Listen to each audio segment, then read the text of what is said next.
Makanya kalau kita lihat meme-meme sekarang nih, itu memang potongan-potongan videonya itu menyakitkan.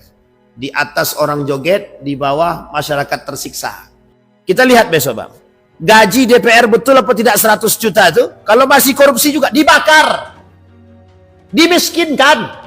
Assalamualaikum warahmatullahi wabarakatuh. Alhamdulillahi rabbil alamin.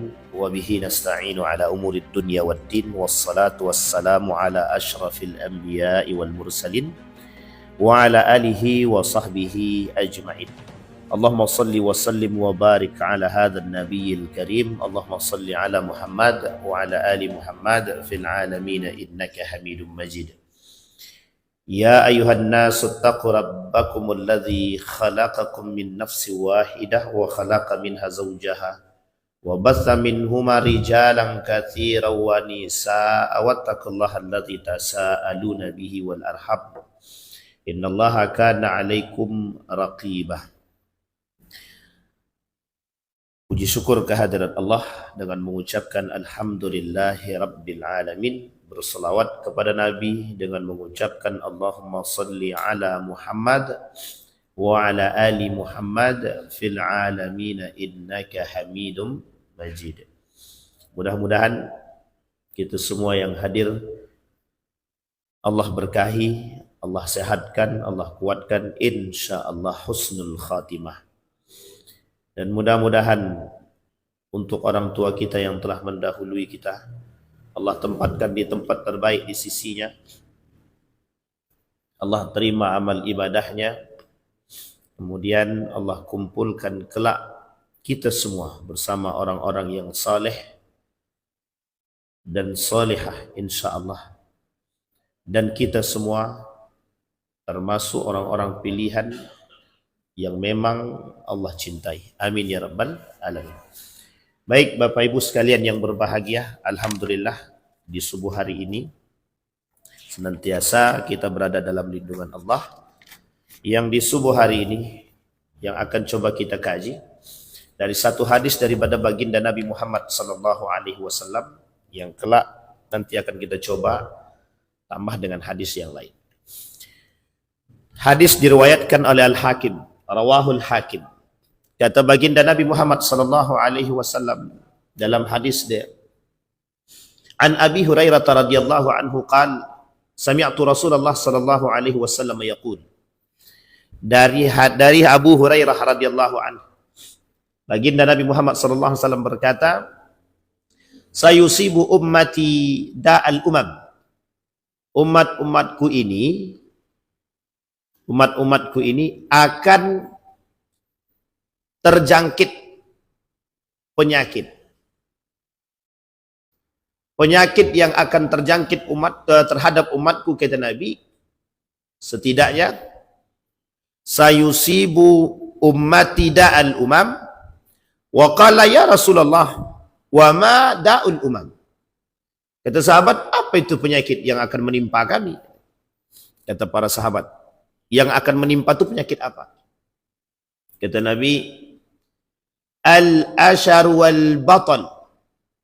Al-ashar wal batal. Apa al-ashar wal batal? Al-kufru an ni'matillahi wat tasarruf kaifa isti'malu ni'matillah. Ni'matullah. Kata para ulama merujuk kepada hadis Nabi, al-ashar wal batal, kufur akan nikmat Allah. Yang kedua, berlebih-lebihan dalam nikmatnya Allah tadi. Contohnya, dapat nikmat, dapat rezeki, dapat kesehatan. Misal Bapak Ibu dapat nikmat kesehatan, langsung Bapak Ibu gunakan untuk hal-hal yang bermaksiat kepada Allah. Misal Bapak Ibu demam. Karena demam, tak bisa main batu domino. Selesai sehat, semuanya main. Dipaksa badan nih. Pagi main bola, siang main futsal, malam sore main badminton. Malam dia main lagi. Besok pagi tumbang. Hati-hati Pak. Ini kemarin itu di tempat kami main voli. Udah lama tidak main, tiba-tiba main voli. Main voli pertama kali main langsung 3 set. Di akhir main pingsan. Besok pagi meninggal. Ini sesuatu yang berlebihan itu tidak baik. Sesuatu yang berlebihan tidak baik. Jadi kita perlu tahu kondisi. Yang kedua contohnya, habis gajian, langsung Pak, pesta pora. Oh, aku gajian 10 juta per bulan. Langsung dibawanya, pesta pora. Yuk kita makan di Sungai Kampar. Nggak mungkin makan di Sungai Kampar. Di Sinar Kampar maksudnya. Makan. Boros Pak, habis. Dalam makan yang banyak tadi, mesti ada sesuatu yang tidak Allah sukai. Apa yang tidak Allah sukai? Al-israf. Apa itu israf? At-tabdzir. Berlebihan Allah tak suka, tabdzirnya Allah tak suka. Ini buat kita semua Bapak Ibu. Ini buat kita semua. Yang suka yang sering melakukan yang disebut dengan kenduri, syukuran. Allah tak larang. Bapak Ibu mau syukuran, Allah tidak larang. Yang Allah larang dalam urusan syukuran itu, satu, Bapak Ibu syukuran, tapi syukuran yang Bapak Ibu buat menentang Tuhan, atau keluar dari jalur syariat. Alhamdulillah, hasil menang judi, kita syukuran. Hasil menang judi, tapi syukurannya dengan doa. Sampai sini paham? Ini mesti bertentangan Pak. Hasilnya haram, mau dihalalkan dari syukuran. Nah, ini banyak yang seperti ini, tapi banyak yang tak sadar nih. Bukan hanya persoalan judi saja. Banyak nih persoalannya. Ini contoh nih. Menang sabung ayam, langsung syukuran. Syukurannya pakai khatam Quran. Coba bayangkan. Nah, ini hati-hati. Alhamdulillah Ustaz. Hasil jual khamar semalam. Hasil jual khamar, alhamdulillah pula lagi. Alhamdulillah Ustaz. Hasil jual khamar semalam. Alhamdulillah Ustaz. Hasil jual narkoba. Alhamdulillah Ustaz. Hasil curi tanah. Dia alhamdulillah semua. Tapi ada kemaksiatan di situ. Itu israf. Tidak boleh Pak.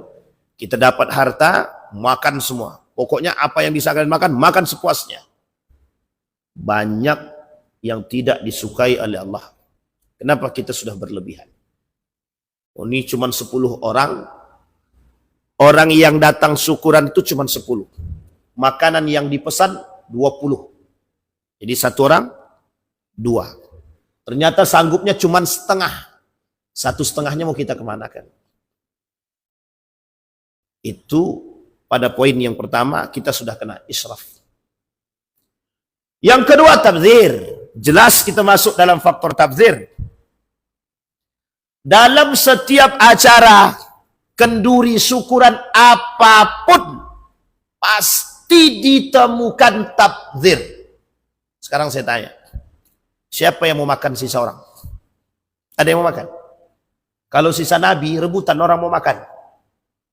Tapi sisa kita siapa yang makan? Ibu, kalau anak makan, Bapak Ibu ya, anak makan, bersisa nasi sedikit. Ada yang alergi makan sisa anak tuh? Orang tua. Kalau orang tua alergi makan sisa anak, berarti orang tuanya sedang menyediakan lapangan, bukan menyediakan, mengantarkan anaknya ke neraka itu. Sedang orang tuanya sedang mengantarkan anaknya menempuh indikasi-indikasi untuk melakukan perbuatan yang tidak disukai oleh Allah. Anak tapi kalau sisa orang bagaimana? Sekarang saya tanya Bapak Ibu, di mana Bapak Ibu pernah ikut syukuran yang menemukan bersih semua, tidak ada tabzirnya? Ada nggak? Hampir tidak ada. Itu kan banyak orang Pak Ustadz. Nggak usah kalau gitu banyak orang. Coba lihat makan yang ber5 atau 10 di warung makan. Berapa banyak manusia yang memperhatikan urusan tafsir ini dalam akadanya? Muslim. Tidak usah kita bicara yang lain. Tapi Muslim kita bicara. Berapa banyak? Kalau mereka sadar akan yang kecil ini, mereka tak akan berbuat.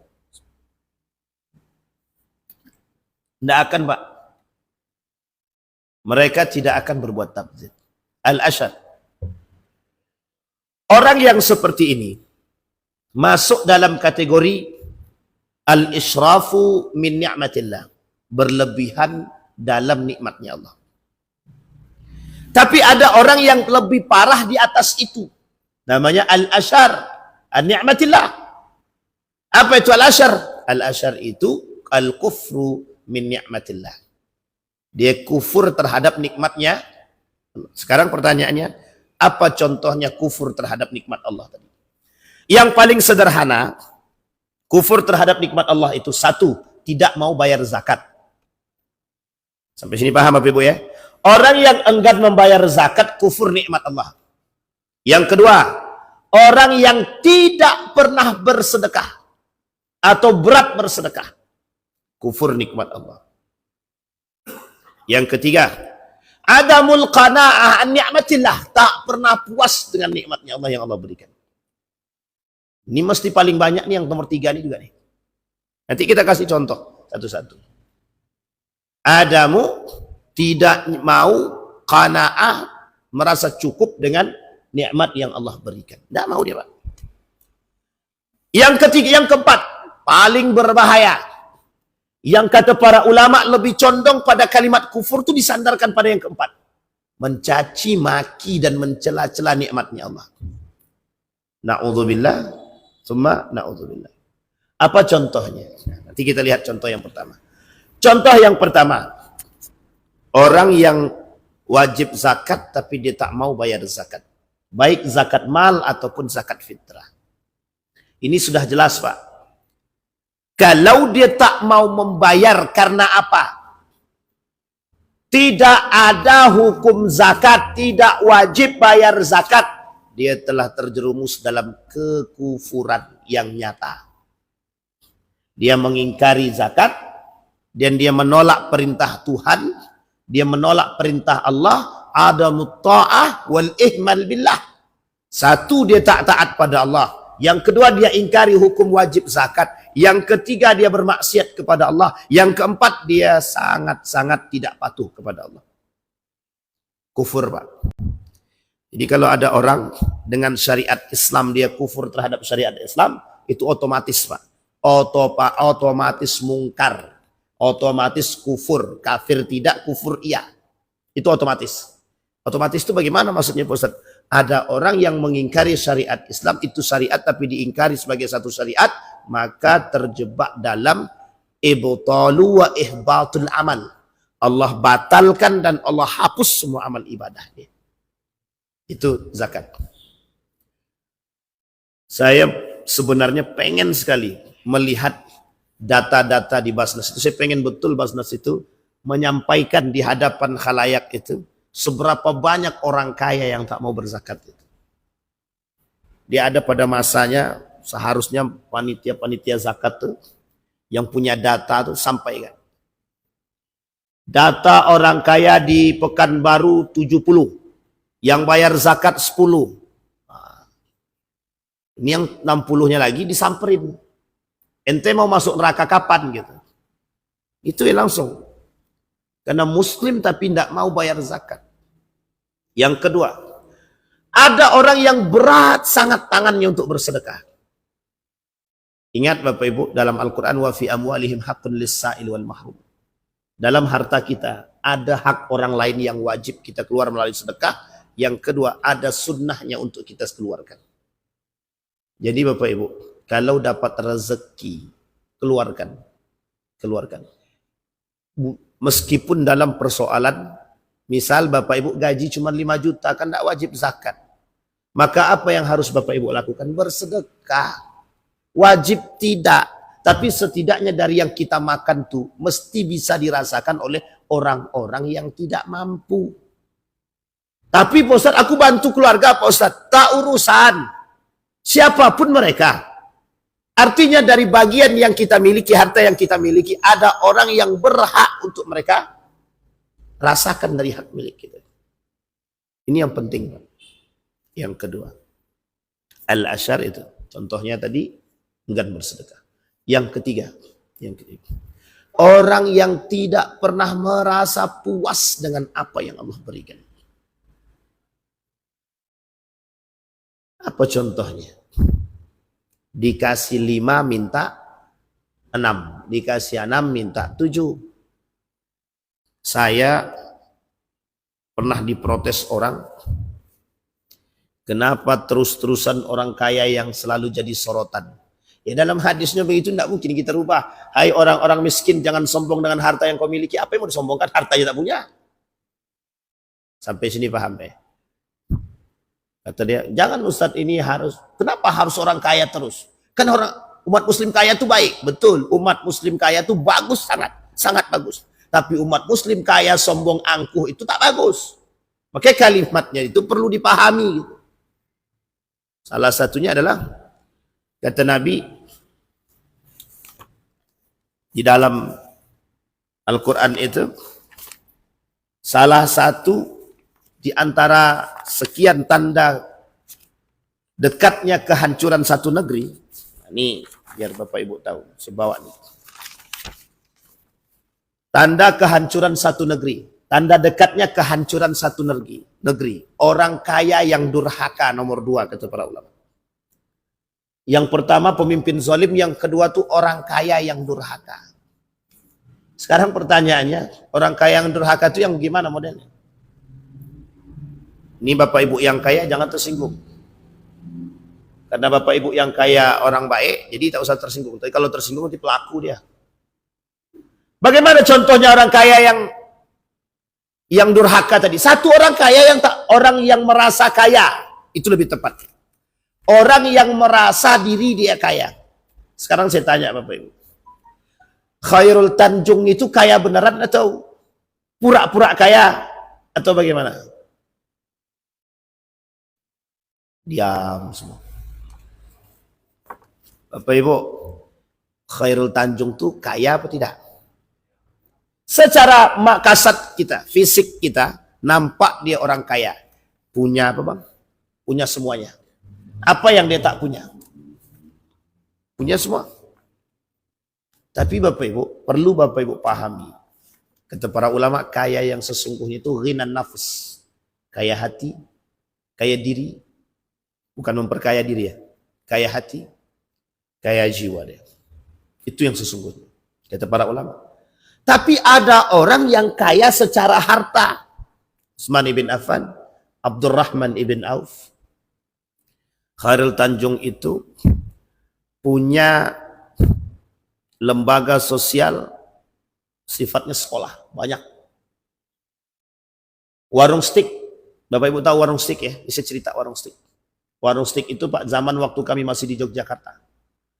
Punya anak, apa kata yang punya warung stik itu? Tidak dibaginya anaknya sama sekali outlet itu. Pandai kau cari sendiri. Itu warung stik itu digunakan untuk menopang biaya hidup rumah tahfiz yang mereka miliki. Dan sudah dilepaskan. Jadi pemilik warung stik ini, semua pendapatan itu diberikan untuk tahfiz Al-Quran. Yayasan, warung stik. Coba bayangkan. Itu yang kaya sesungguhnya itu. Ar-Rajhi. Ada namanya Bank Ar-Rajhi. Nah, Bapak-bapak Ibu yang berangkat umroh, itu kalau kita datang ke Saudi, ada namanya Bank Ar-Rajhi. Bank Ar-Rajhi itu yang punya Sulaiman Ar-Rajhi. Semua pendapatan dia diwakafkan dia untuk Yayasan Ar-Rajhi. Yang punya ngontrak sampai wafat. Yang punya ngontrak sampai wafat. Bisa dipahami Pak? Itu yang punya ngontrak sampai wafat. Yang punya Masjid Ar-Rajhi, Sekolah Ar-Rajhi, Yayasan Ar-Rajhi, Bank Ar-Rajhi. Coba bayangkan. Itu yang kaya yang sesungguhnya itu. Abdurrahman bin Auf itu, dah Bapak Ibu paham dah ceritanya, tak perlu kita bahas. Kata para ulama, orang yang kaya itu yang semakin banyak mengeluarkan hartanya untuk jalannya Allah. Makanya Bapak Ibu ini yang duduk ini orang kaya semua nih. Yang setiap hari menyisihkan harta dia yang Bapak Ibu tak pernah hitung. Coba sesekali hitung. Hari ini 5.000. Besok 5.000. Besoknya lagi 5.000. 5.000 kali 360 hari. Berapa kira-kira Bang? Coba bantu kali.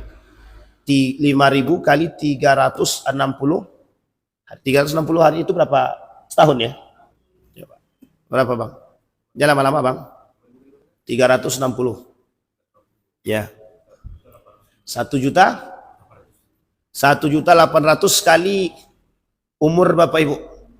Anggaplah 40 tahun. Normal hidupnya. 20 tahun belum normal lah misalnya. Ya. Berapa? 72 juta. Sekarang kali 2. Kali 2. 140 juta.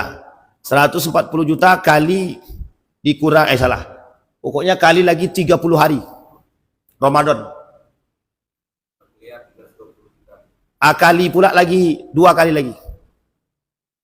Lipat ganda. Bapak Ibu 8 miliar bersedekah. Itu orang kaya tuh. Itu kalau 5.000. Kalau satu tempat dalam sehari. Itu baru materi. Belum makanan yang Bapak Ibu kasih kepada orang. Belum lagi jasa Ibu yang Ibu berikan kepada orang lain dalam bentuk bantuan. Jadi sebenarnya kita tidak menghitung. Tapi begitulah seharusnya. Itu satu orang. Sekarang kita kalikan 100. Berapa jumlahnya?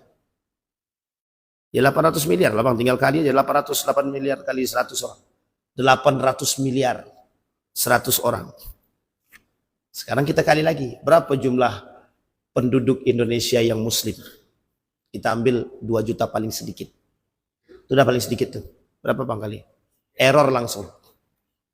Pertanyaannya Pak, dulu pernah ada seorang profesor bilang begini, coba duit sedekahnya umat muslim itu dikelola.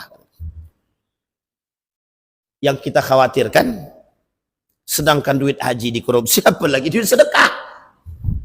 Tapi itu suuzon aja Ustaz, iya memang suuzon aja itu. Tapi Bapak Ibu, pernah terpikir, pernah Pak. Kawan saya itu pernah melakukan penelitian, dana infak masjid. Dana infak masjid. Satu masjid itu, satu masjid. Dia kalikan Pak dalam sekian tahun itu. Dia kalikan dalam sekian tahun. Prosentasenya fantastis Pak, fantastis. Kalau kita mampu mengelola dana, wakaf, zakat, kemudian sedekah, infak kotak masjid itu saja. Itu kalau kita berhasil kelola. Tidak ada yang miskin Pak. Tidak ada yang miskin. Saking banyaknya orang kaya yang beneran itu. Sampai sini paham Pak ya? Meskipun cuma 5.000 yang dia sisihkan. Sekarang perhatikan baik-baik Bapak Ibu. 5.000 yang Bapak Ibu sisihkan, betapa bermanfaatnya bagi orang-orang yang tidak mampu. Sebenarnya saya pun sedih juga. Ada seorang anak kelas 3 SMP mengurus adiknya yang cacat. Orang tuanya dah meninggal dua-duanya. Itu paman-pamannya kemana kita nggak tahu. Keluarganya kemana kita nggak tahu. Tapi kita fokus pada beliau. Betapa bahagianya dia cuma mendapatkan uang bantuan itu. Nah, jadi Bapak Ibu, besok orang kaya yang durhaka nih, itu mereka tidak bersedekah, tidak berzakat, tidak puas, angkuh.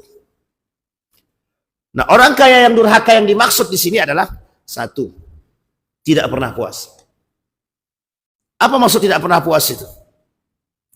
Mobil sudah 2, masih mau korupsi. Mobil sudah banyak, rumah sudah ada, anak sudah selesai, masih juga main riba. Semua sudah ada, masih juga main judi. Nah, ini sama-sama orang kaya yang durhaka. 2, orang kaya tak mau bayar zakat, itu mesti. Yang ketiga, Yang pelit banget dalam bersedekah. Yang keempat, hitung-hitungan. Yang kelima, orang kaya yang mengingkari kewajiban zakat. Nah, itu yang menjadi masalah. Poin terakhir ini nih.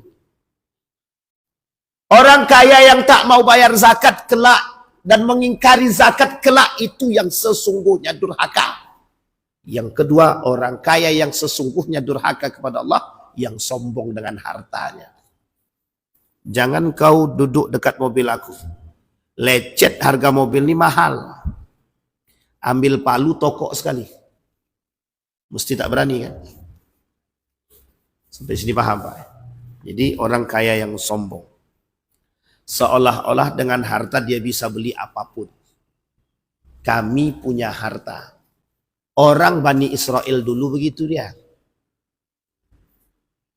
Musa, kami punya harta, kami punya kekuasaan, kami bisa beli apapun yang kami mau. Sesekali Tuhanmu tidak akan pernah menurunkan azabnya. Apa yang terjadi? Nabi Musa berdoa kepada Allah, ya Allah, hancur semua. Paham maksud saya Bapak Ibu? Jangan sampai orang-orang yang kaya-kaya ini menjadi penyebab turunnya azab dari Allah. Orang-orang kaya yang durhaka menjadi penyebab turunnya azab dari Allah untuk yang lain. Sampai sini paham Pak ya? Baik. Yang poin penting lainnya. Orang kaya yang durhaka menyebabkan rusaknya sistem keseimbangan. Apa contohnya? Contohnya itu tadi. Merasa kaya, orang kaya bisa membeli apapun. Contoh, orang kaya bisa beli hukum. Akhirnya hukumnya yang tadinya adil jadi tidak rusak apa tak rusak? Rusak apa tak rusak? Rusak. Jadi keseimbangan itu sudah tidak ada. Baik, kembali kepada poin kita. Al-asyar, orang yang kufur nikmatnya Allah. Kemubatal, yang berlebihan dalam nikmatnya Allah. Dibuat pesta semeriah mungkin. Kelompok jahiliyah sebelum datangnya Islam, kalau mereka setelah selesai melaksanakan atau selesai mereka panen, mereka dapat keuntungan yang banyak.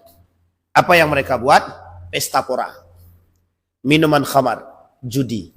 Nah, kalau ada manusia sekarang seperti itu, dia lebih jahiliyah daripada jahiliyah dahulu. Bisa dipahami Pak? Orang sekarang itu lebih jahiliyah daripada jahiliyah yang dulu. Siapa mereka yang melakukan perbuatan demikian? Orang jahiliyah dulu, Islam belum datang. Setelah Islam datang tak ada yang berpesta pora. Tapi di akhir masa kepemimpinan dinasti Abbasiyah dan Andalusia, mereka lupa dengan Allah. Mereka berpesta pora, bercampur aduk laki-laki dan perempuan. Allah laknat perbuatan-perbuatan tersebut. Allah laknat. Allah membenci perbuatan-perbuatan tersebut yang tidak Allah sukai.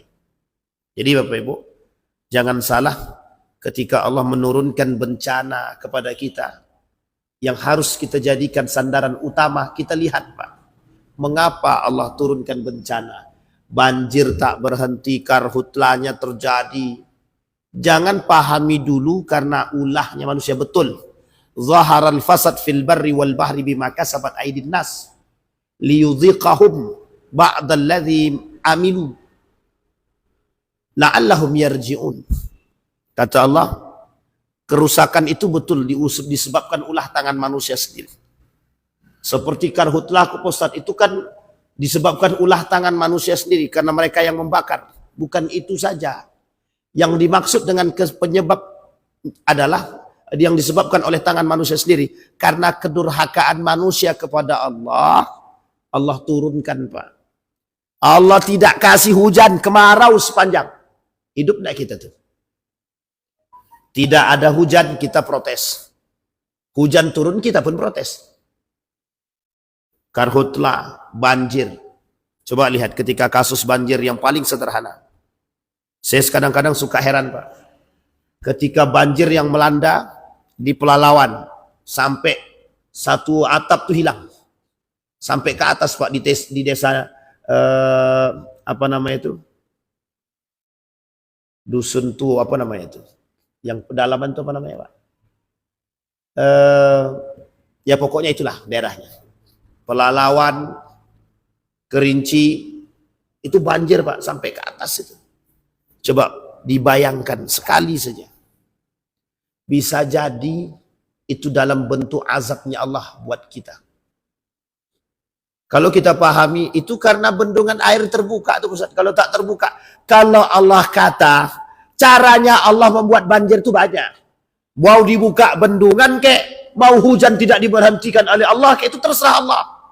Tapi pahami betul kalau itu bisa jadi azab dari Allah. Coba bayangkan, andai kata seminggu sekali Allah datangkan, kira-kira besok tuh masih ada enggak yang tinggal di situ? Sampai sini paham Pak ya? Pahami betul azabnya Allah itu. Kadang-kadang kita ini setiap datang bencana, itu paling gempa bumi karena gesekan lempeng saja. Coba bayangkan. Tapi coba pahami. Azab, cobaan, bencana bisa jadi Allah berikan kepada kita untuk mengingat kita. Orang masyarakat Riau, kalian sudah terlalu banyak korupsi. Kalian sudah terlalu banyak narkoba, sudah terlalu banyak judi, kalian sudah terlalu banyak minuman khamar, berhentilah.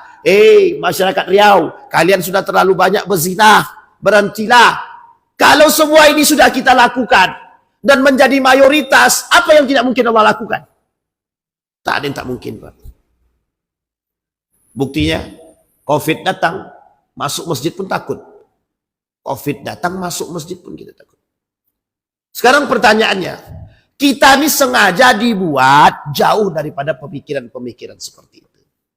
Agar kita ini lalai dari hal-hal yang demikian. Oke Bapak Ibu ya, bisa dipahami? Baik. Yang ketiga, kata Nabi dalam hadis tersebut, at-takatsur wat-tanajus.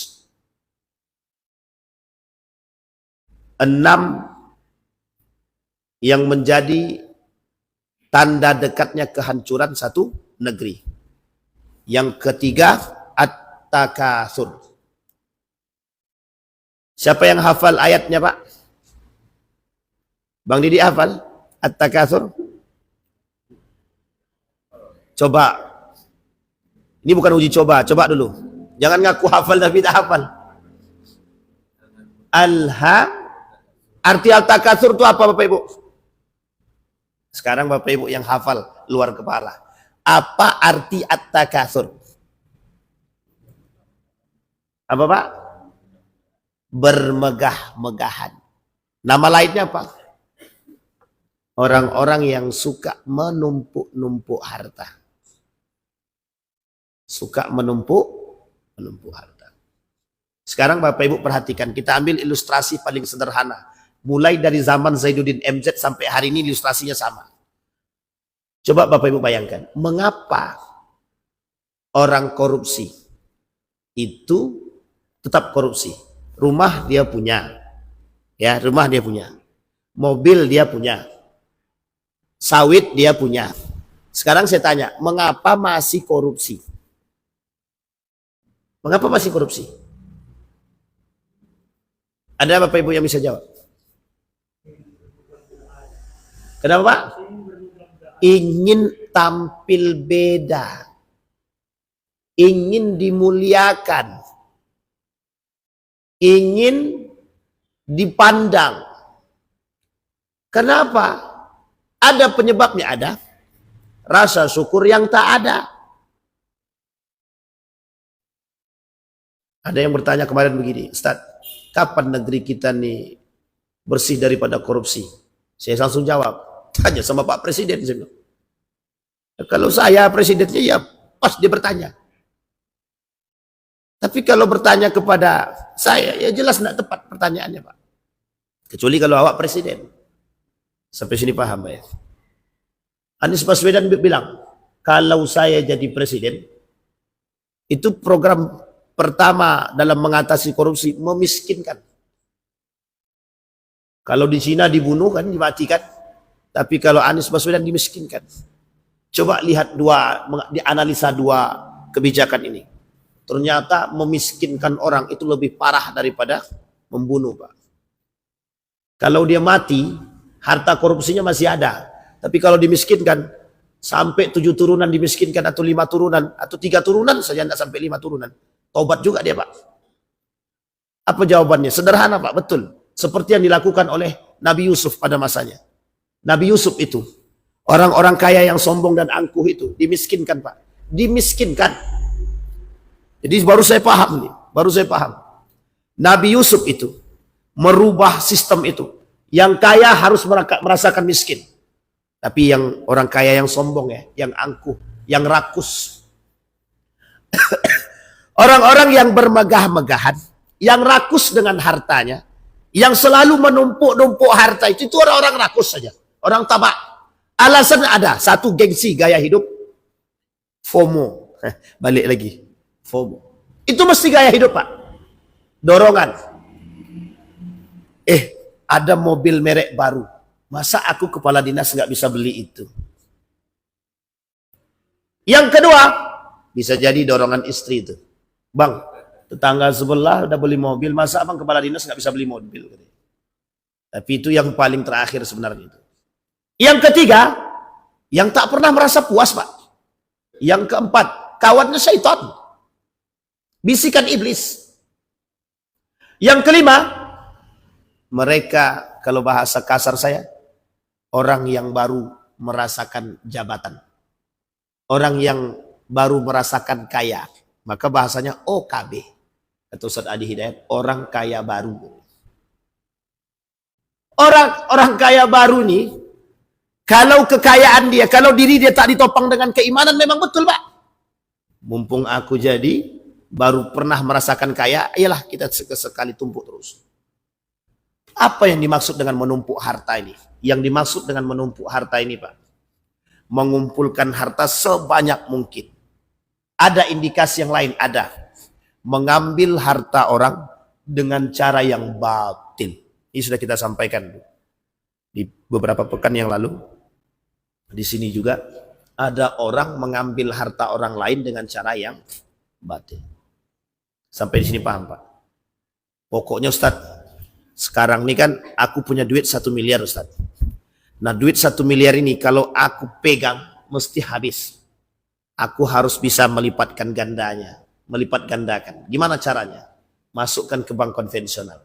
Masukkan deposito. 1 miliar berapa, Pak? Pak Sarno, kira-kira per 3 bulan berapa? 1 miliar. Tergantung bunganya kan? Coba bayangkan. Banyak orang kaya yang mendepositokan harta dia dalam bentuk itu. Ustaz, kami investasi ke emas kan boleh? Nah, silahkan. Yang dimaksud dengan menumpuk-numpuk harta tadi, orang yang tak puas dengan apa yang Allah berikan. Kalau dia menanam untuk generasi ke depan, itu tidak ada masalah, Pak. Silahkan, baik.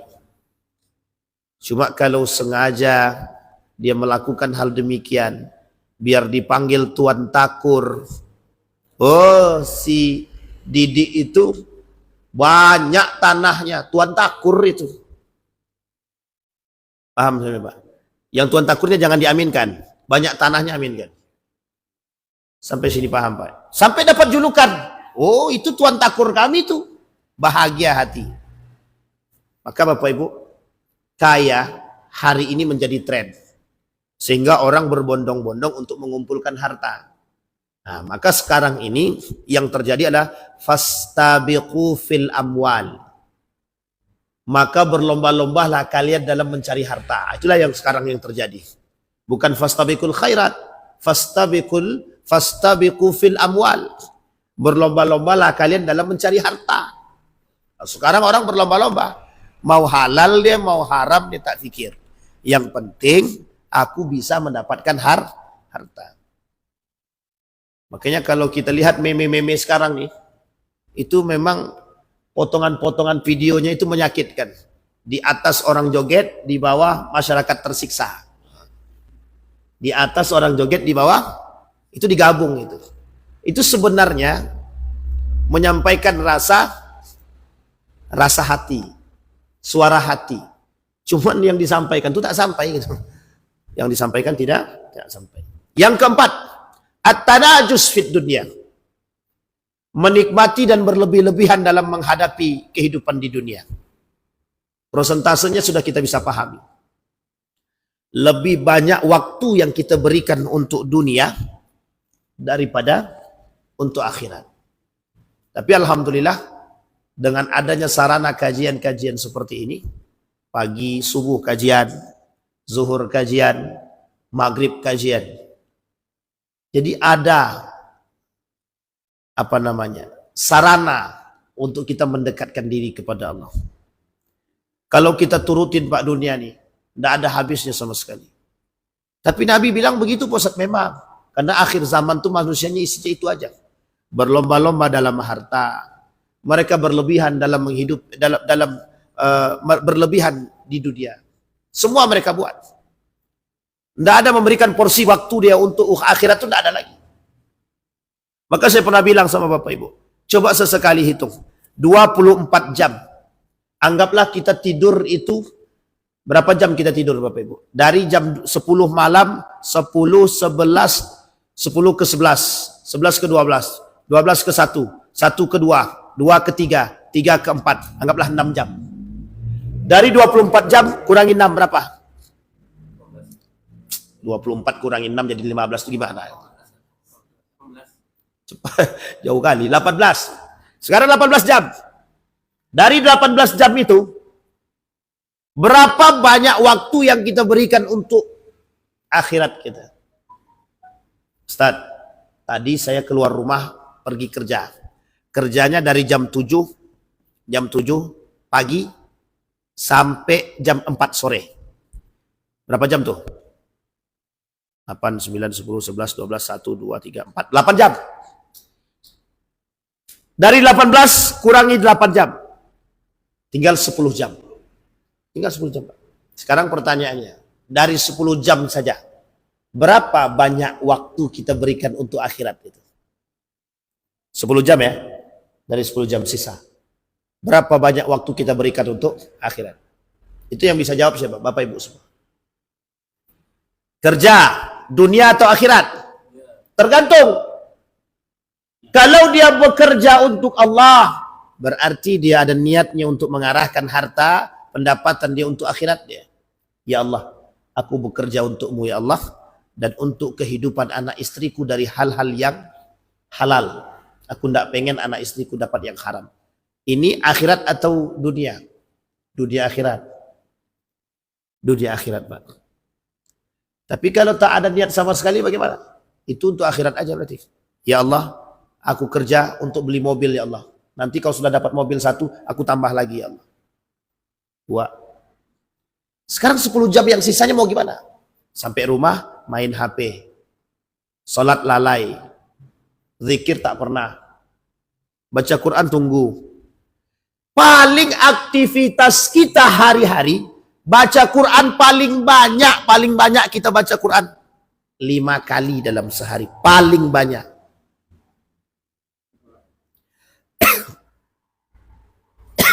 Itu pun berapa jam? Ibu-ibu kalau ngaji berapa jam? Sekali duduk. Ada sampai 1 jam? Enggak. Tapi main gaplek, domino, main judi online, main game online, sekali duduk. Enggak cukup 1 jam. Apalagi, sekarang penyakit nih. Penyakit betul. Kalau sudah duduk pegang HP, Instagram, capek Instagram ganti TikTok, capek TikTok ganti YouTube, capek YouTube ganti Facebook. Capek semuanya, capek Facebook, balik ke Instagram balik. Coba bayangkan, habis waktu kita di situ. Sedang masak, guys, kau lihat guys, aku sedang masak guys. Coba. Sekarang Bapak Ibu tidak usah khawatir. Aktivitas hari-hari itu, apa yang tidak ada sekarang nih di TikTok, Instagram, YouTube, Facebook, apa yang tak ada? Tak ada Pak, semua ada. Sampai mohon maaf urusan pribadi rumah tangga saja ada dalam Facebook itu sekarang. Coba bayangkan. Manusia sudah dihabiskan waktu untuk itu. Jadi porsi akhiratnya itu sudah enggak. Tapi Pak Ustadz kan kami buka ini bismillah karena Allah. Ini menjadi masalah kita sekarang. Bismillah aku buka Instagram karena Allah. Memang awalnya yang ditengok motivasi Pak Ustadz. Iya memang motivasi yang pertama. Kedua, ketiga, keempat itu motivasi apa? Bisa dipahami Bapak Ibu ya. Laki-laki, perempuan, kalau sudah terjebak dalam rasa keinginan, dan yang disukai tidak akan berhenti Pak. Tidak cukup sebentar. Kita ambil contoh. Ibu-ibu cuma tengok masak. Yang tengok mungkin di Instagram ini cara memasak. Tapi karena memang itu yang disuka, dia akan cari cara memasak yang lain. Jadi tidak terasa 1 jam nggak jadi masak, cuma nengok doang. Kapan masaknya kalau cuma nengok saja? Sampai sini paham Pak? Ini menjadi masalah. Jadi kita ini terlalu banyak mengeluarkan porsi kita untuk dunia. Imbangkan Pak, imbangkan. Wabtaghi fima atakallahu ad-daral akhirah wa la tansa nasibaka minad dunya. Itu yang paling penting. At-tawazun bainad dunya wal akhirah, wad dunya lil akhirah wa laisa al akhirah lid dunya. Itu yang paling penting. Menyeimbangkan dunia dan akhirat. Dunia untuk akhirat, akhirat bukan untuk dunia. Kalau akhirat untuk dunia terbalik Pak. Makanya bahasa Zaidun MZ itu sederhana. Kejar akhirat dapat dunia, kejar dunia ditinggalkan akhirat kita. Karena nggak mungkin bisa bercampur. Baik. Itu yang keempat. Yang kelima. At-tabaghut, saling membenci. Ini akarnya sama nih Pak, akar masalahnya sama. Sekarang berapa banyak orang membenci karena harta. Saya salut dengan keadaan kita sekarang. Bukan hanya persoalan politik kita saling membenci. Urusan agama pun kita saling membenci. Itu masjidnya Pak Azwardi. Jadi jangan kita sholat di situ. Itu sholatnya masjidnya NU. Kalau kita sholat di situ kita jadi NU. Coba Bapak Ibu bayangkan ya. Ini saya kasih ilustrasi. Jadi kemarin ada kawan bilang begini. Wan, Ana ini kan pendukungnya si Fulan. Kalau Ana duduk dengan si Fulan satu lagi, nanti difotoan. Setelah difoto, nanti apa kata Fulan yang sebelah itu? Coba bayangkan. Coba bayangkan Pak. Karakteristik yang dalam pembahasan yang lain dari pandangan para ulama kehancuran satu kaum itu. Itu salah satunya fanatisme yang keluar daripada jalur yang dibenarkan. Sekarang ini kita tidak bebas Pak. Saya pendukung Pak Sarno. Udah nggak bisa saya duduk dengan Pak Azwardi. Apalagi Pak Azwardi, Pak Sarno itu cekcok. Jadi kalau saya duduk dengan Pak Sarno, dikira saya pendukung Pak Sarno. Dikira duduk dengan Pak Azwardi, dikira saya pendukung Pak Azwardi. Mas, kalau kayak gini terus kapan kita bisa duduk bareng? Apa penyebabnya? Dampak politik. Dampak politik.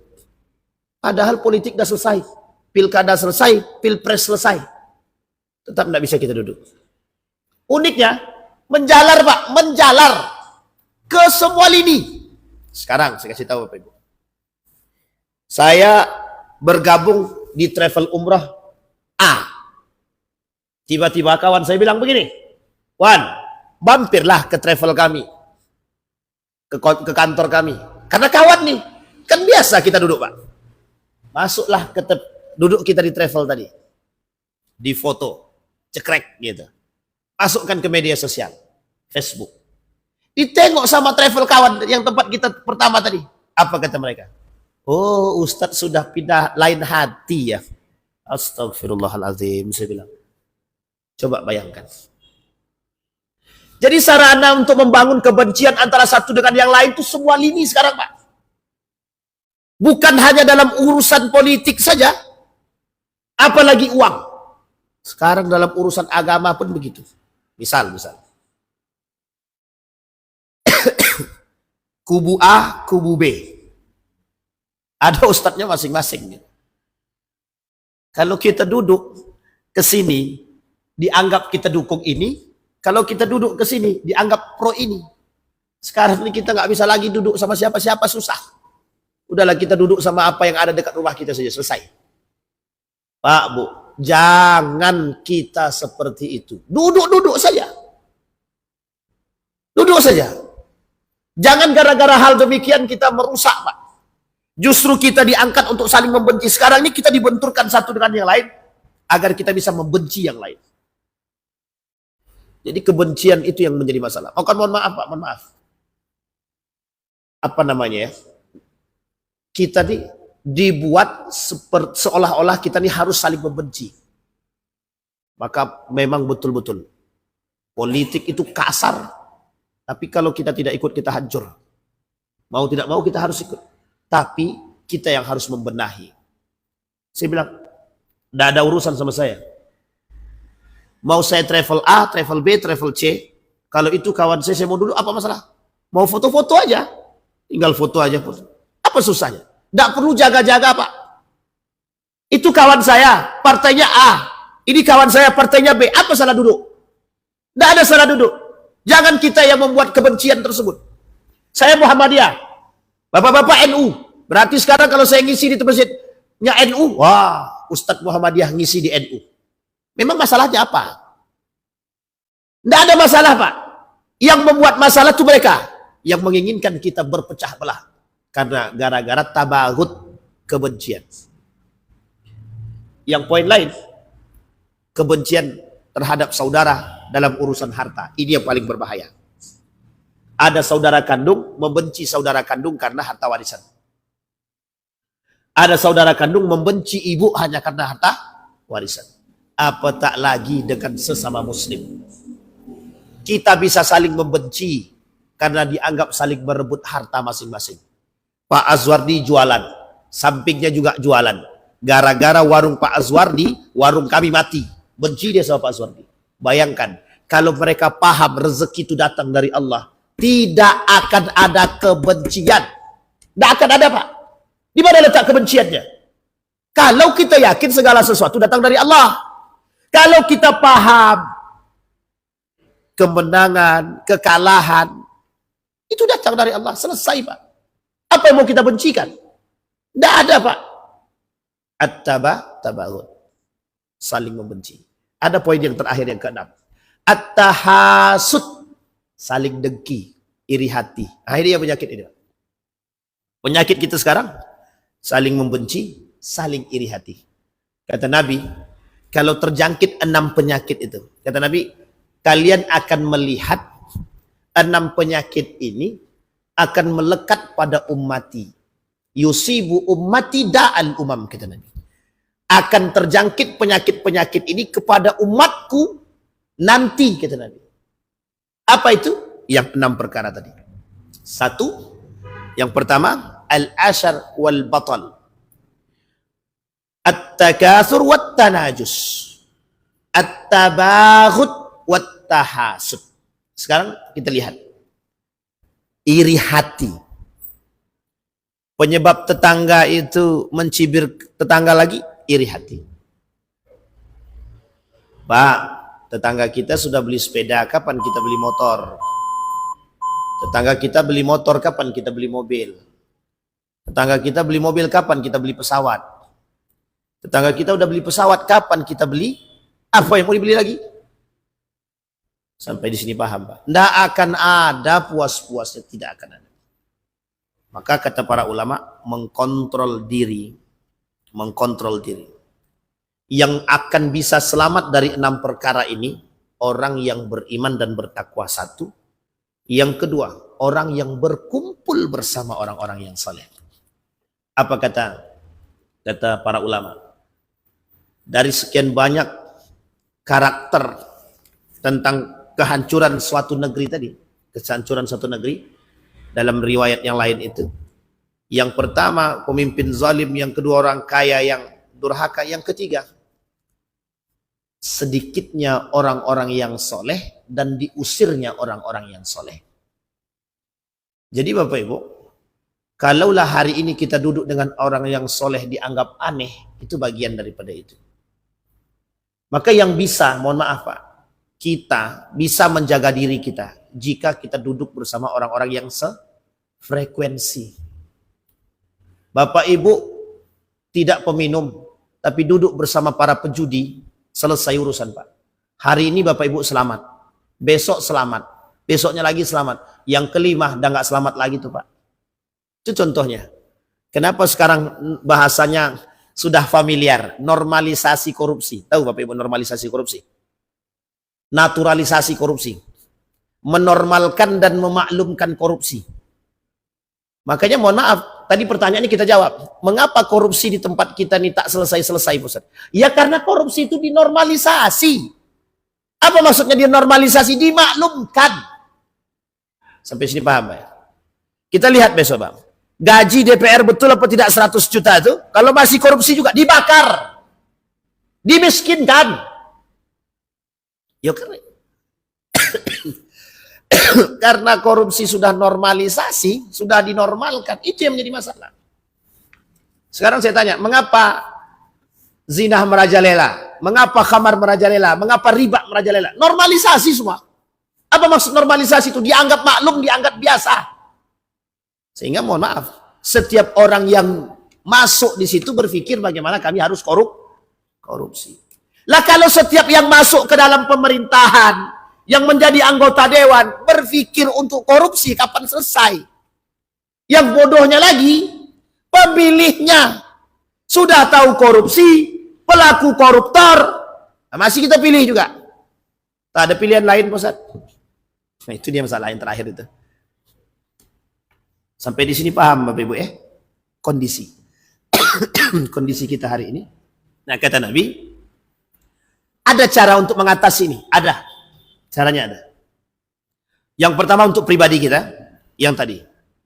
Kuatkan iman dan ketakwaan. Hidup di akhir zaman tidak semudah hidup pada masa dahulu. Hidup di akhir zaman tantangannya lebih berat. Apa itu tantangannya berat? Ketika semua orang melakukan kemaksiatan, kita harus fokus pada kebaikan. Ini tantangan kita. 10 orang yang bermaksiat, 10 orang yang bermaksiat, usahakan kita yang taat. Sampai sini paham ya Pak ilustrasinya Pak. 10 orang yang bermaksiat, di antara 10 ini usahakan kita yang taat kepada Allah. Berarti Pak Ustadz kita tak bisa lagi duduk dengan orang-orang yang soleh. Karena tak ada yang soleh di sini, maksiat semua Pak Ustadz. Jika Bapak Ibu temukan dengan kondisi seperti ini, maka jalan terbaik beruzlah atau berdiam diri, itu lebih baik. Mohon maaf, apa maksudnya Pak Ustaz? Sebaiknya tidak usah keluar rumah, kecuali pada hal-hal yang penting saja. Kalau kita temukan. Tapi sekarang Alhamdulillah kan kita masih banyak. Perkumpulan orang-orang soleh masih ada. Masuk ke masjid setiap maghrib, ada setiap maghrib kajian, ada zuhur, ada asar, ada juga maghrib. Alhamdulillah Pak, itu sudah banyak. Subuh sudah banyak. Artinya semoga ini bisa tetap istiqomah. Tapi kan kita nggak tahu. Bisa jadi mereka yang ikut itu husnuzon kepada Allah. Kemudian Bapak Ibu, di tengah orang-orang banyak yang memakan harta yang haram, usahakan diri kita memakan harta yang halal. Mohon maaf, terpengaruhnya orang terhadap yang haram karena mohon maaf ada unsur keharaman pun yang dia makan. Sampai sini paham ya? Bapak Ibu, ada orang main judi. Bapak Ibu enggak main. Orang main judi di situ. Dari hasil judi tadi, dibelikan minuman. Dibelikan minuman. Bapak Ibu masih tetap di situ. Bapak Ibu enggak main, tapi dikasih minuman. Cuman duit minuman tadi dibeli dari duit judi. Kira-kira yang kita makan bagaimana? Sampai sini paham ya Bapak Ibu ya? Ini hanya ilustrasi, kiasan bagi kita. Yang seharusnya kita bisa menjaga diri kita. Jadilah manusia yang aneh di tengah orang-orang yang menormalisasikan keanehan. Jadilah manusia yang taat di tengah manusia yang menormalisasikan kemaksiatan. Insya Allah kita termasuk orang-orang yang selamat. Kita berdoa kepada Allah. A'udzubillahi minasyaitonirrajim. Bismillahirrahmanirrahim. Hamdas syakirin, hamdan naimin, hamdan yuwafi ni'amahu wa yukafi'u mazidah. Ya Rabbana lakal hamdu kama yanbaghi li jalali wajhikal karim wa 'azimi sultanik. Allahumma salli ala Muhammad wa ala ali Muhammad. Allahumma faqihna fid din wa alimna ta'wil. Allahumma ighfir lahum warhamhum wa'afihim wa'fu anhum. وأكرم نزولهم ووسع مدخلهم واجعل الجنة مثواهم. اللهم اغفر لنا ذنوبنا وكفر عنا سيئاتنا وتوفنا مع الأبرار يا عزيز يا غفار يا رب العالمين. اللهم أعدنا على ذكرك وشكرك وحسن عبادتك. ربنا هب لنا من الصالحين. اللهم اختمنا بالصالحين. ربنا هب لنا من أزواجنا وذرياتنا قرة أعين واجعلنا للمتقين إماما. اللهم اختمنا بالصالحين. اللهم اجعل القرآن العظيم ربيع قلوبنا ونور صدورنا وجلاء أحزاننا وذهاب همومنا وغمومنا. ربنا آتنا في الدنيا حسنة وفي الآخرة حسنة وقنا عذاب النار والحمد لله رب العالمين.